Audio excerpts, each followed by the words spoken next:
Është një debat shumë i madh që lidhet me këtë kontratë lobimi. Bile sot doktori, sot para pak minutash, mund themi, doli dhe dha një konferencë shtypi enkas për këtë. Pra, dua të shpjegoj që nuk është se kemi një lloj tendence që me këtë gjë, se vetë Sali Berisha, që është kryetari i Partisë Demokratike, doli dhe bëri sqarime të tjera që do t'i japim pak më vonë. Pra, është ndoshta guri me të cilin pushteti godet opozitën, por edhe opinioni publik ngre pikpyetje. Ç'është kjo kontratë? Që janë të $250,000 në muaj për çfarë? Si do përdoren? Ku gjetën paratë e tjera? Sigurisht i jep një përgjigje doktorit. Continental është i kontraktuar avokati të kauzave të drejta të Partisë Demokratike. Kjo kontratë, kjo është e afishuar në entin Federativ Amerikane, kanë të gjitha aty, s'ka asgjë sekret aty.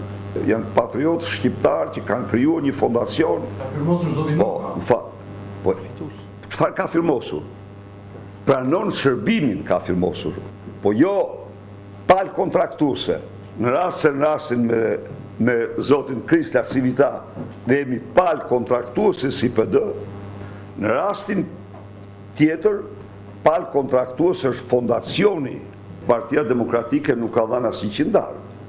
Po kontrata është midis avokatit të famshëm dhe fondacionit Make Albania Great Again.